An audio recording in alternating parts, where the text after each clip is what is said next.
Hello! Today we're going to make this flamingo pop-up card for a birthday. It's easy to put together and lots of fun to receive. Firstly, go into Cricut Design Space and find my design and then cut all the pieces using your machine. You could do this by hand, but it would take a lot longer, so I use the Cricut. So for the flamingo, to make sure that it's more solid, less flimsy when it stands, we're going to glue 4 of the flamingo base together. This is Recollections glue. Any mixed media glue will work as long as it dries clear and quickly. And then you can put it in a little bottle with a precision tip, and this helps when you're doing sort of finer details and you don't want too much glue coming out all at once. So we're going to glue all 4 layers of the flamingo together here. You could also cut this base out of 110-pound cardstock. The only problem with that is it doesn't always cut the finer details as easily because it has to use more pressure, and I like to just layer it. Then I can make it as rigid as I need, depending on which type of pop-up I'm designing. This one, being a flamingo, means that the legs are quite skinny, so you want it to be pretty sturdy on that card, otherwise it's just going to bend the first time you open it. I use a 65-pound weight cardstock for most of my projects. It cuts easily, it's very nice. The quality of cardstock does make a difference with your cards, and definitely how clean the cut comes out. So a clean mat and decent cardstock is always worth investing in. Now, this card was actually the first card I ever posted on YouTube, and I thought this would be really fitting to make the how-to video for this video, which is my 100th video on YouTube. I've been doing this for 4 years now, and this was the very first video I posted, and I got, I think, 1.6 thousand views, so not many, but definitely better than a lot of my other videos. And it's a 15-second video just showing the card, which is my own design. I've used images from Cricut Design Space, and I designed the pop-up part myself. And I just thought it's such a cute card. I needed to redesign it in order to share the file in Design Space, which I will do now. But I wanted to make sure that I had it correct before I shared it and did the how-to video. But celebrating my 100th video seemed like a good opportunity to make this card. And I did also recently give this to a friend's daughter for her 9th birthday. And her face was a picture. She absolutely loved it. So these pop-up cards do just really make people smile. It's something a little bit different, unique, and when you do make handmade cards, you can obviously add people's names and details and just make it extra special. The next part is to attach the wings onto the side of the pink part of the flamingo. So these are reversed to make sure they're opposite sides. If you glue them on the same side, you're going to have trouble when you try and put the flamingo together. And I've sped it up just a bit because I'm just gluing here, but you don't want too much glue because it's going to spread out onto the card and then it will end up looking messy.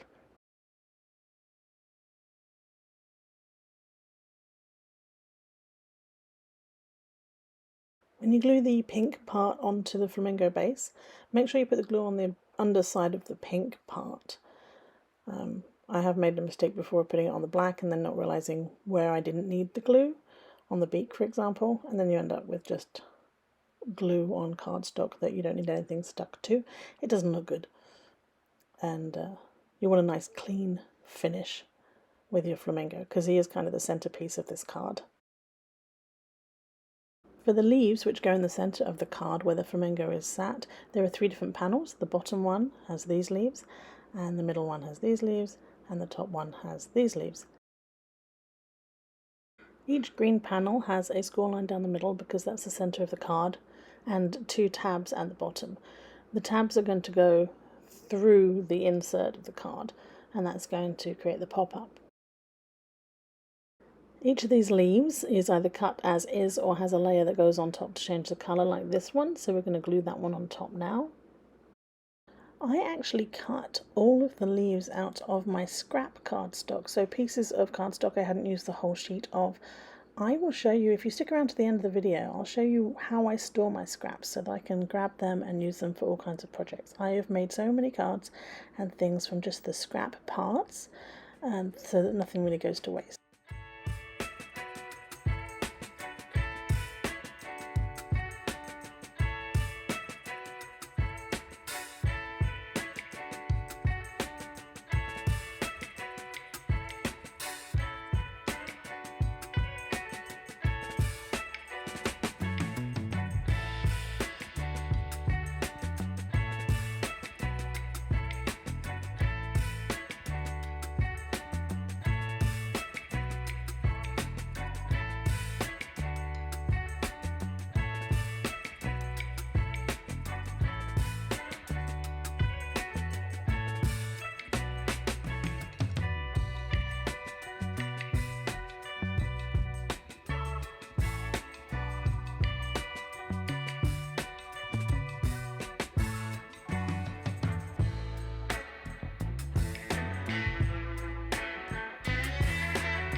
Once the leaves are all stuck on, it's time to fold the score lines.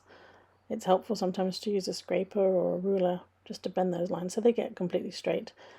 These tabs are going to connect underneath the inside layer of the card and make the leaves themselves stand up. So fold them and then fold the card in the middle there along that middle score line.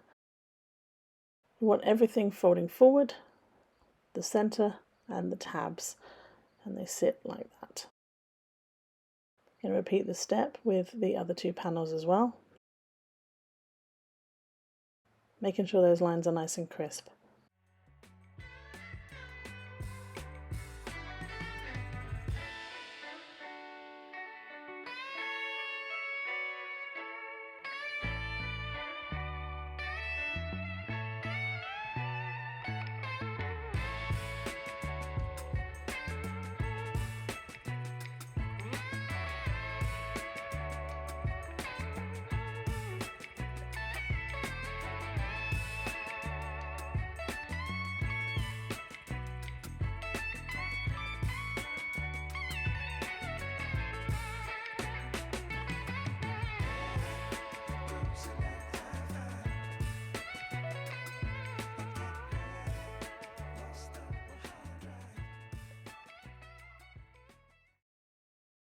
The insert of the card is cut from white cardstock and has these three slits in a triangle form in the center towards the bottom. This is where the green tabs are going to go, so you just slide them inside. The first one, second one in the second one, and the third one in the third one. And then we're going to stick them into place. Now you can use a double-sided tape if you want, but I prefer to use glue because with a pop-up card you needed to be able to move just a tiny bit to adjust things so that you know it works exactly how you want it to work. If you stick it down in the wrong position, the card might not open up fully or the pop-up part might not work. So glue just gives you a little bit of time to adjust things if you need to. It's also good to be able to test it closed, glue it when it's closed, and then check when it's open that it actually sits flat and where you want it to sit.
For the extra leaves that you cut that weren't part of the panels, you can stick them kind of anywhere inside the card or on the front of the card.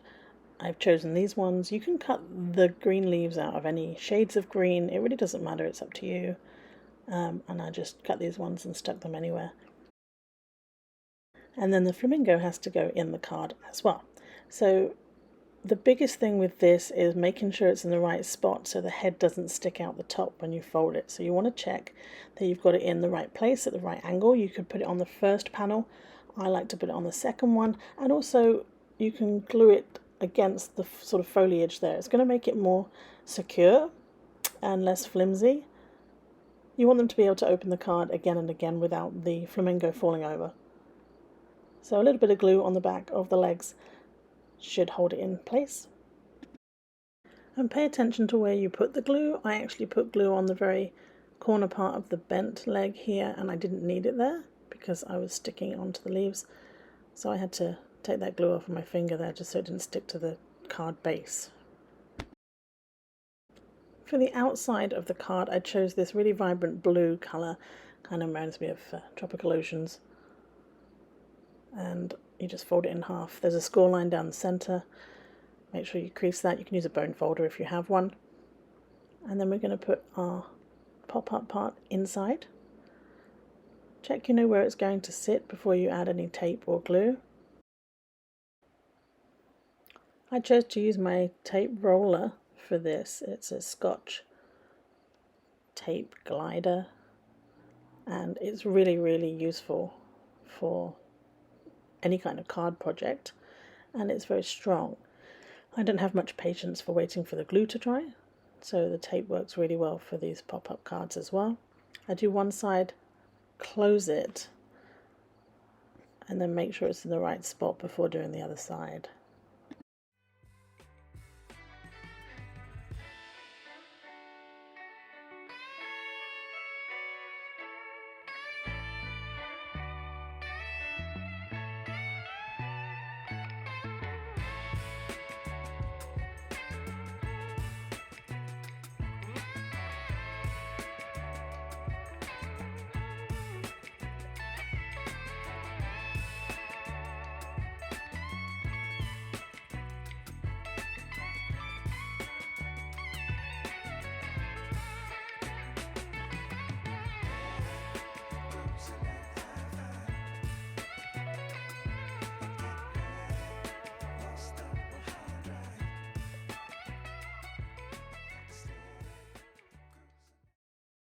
With the remaining leaves that you have, we're going to put them on the front of the card along with the pink panel that you previously cut. Again, using the tape gun. Just make sure you position it correctly before you stick it down, because it's definitely harder to move it around once you've got the tape on there.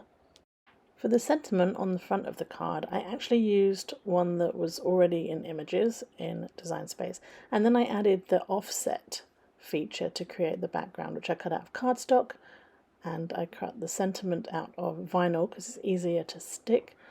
It looks really bold and bright on the front of a card. The only thing is you've got to make sure you don't use really, really, really strong transfer tape, because then you can pull some of the cardstock back up with it when you take it off.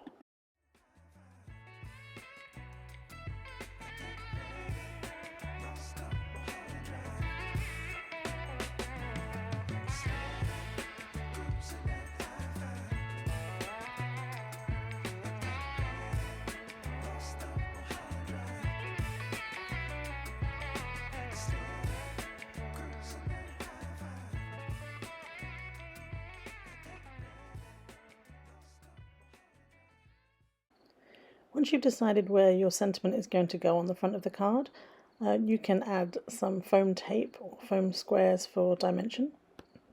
This is completely optional, but I think it looks kind of cool on the front of the card. I've got these ready-made square ones, which are really convenient.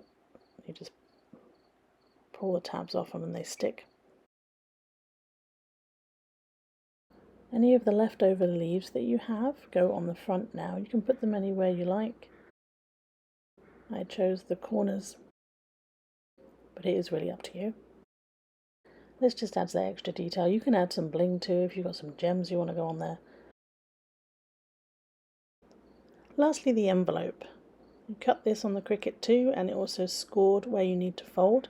I use pattern paper for this usually. It's nice and lightweight if you're going to mail a card, especially if it's pop-up and you know there's a few extra layers inside. You can have the pattern on the outside or the inside. If it's lighter, it'll still work for the outside because it means you can write the address on. And if it's really vibrant, I might put it on the inside of the envelope. And a custom envelope always looks really flashy as well. So you can go either way. Doesn't really matter which tab is the top either. They both work. And my little trick for knowing where to put the tape on my envelopes is I use the scoring stylus here just to go around the edge there, and it leaves a little line. I know exactly where I need to put the tape for my envelope. Because you stick it too far to one side and you'll end up with visible tape on the outside of the envelope. There we go, it's easy as that. Then for the inside of the envelope, I use double-sided tape. I cut it to size and stick it on the top tab. So obviously I would just use my tape roller if I'm giving the card myself, but if I was going to give the card away for somebody to give to someone else, or I'm going to sell it, then I have these double-sided tape tabs at the top. As promised, this is how I store my scrap cardstock and shimmer paper, glitter, things like that. I actually have similar sets of drawers for my vinyl as well. It keeps everything organized and it's easy to grab the color that you need. So here is the finished product, the Flamingo pop-up card. If you did like today's video, please do consider subscribing to my channel for more of this. I am working on designing more of my own cards. This is my own design. And I will share any projects that I can using Cricut images inside Cricut Design Space for you to make too. Thanks for watching, and I'll see you on the next one.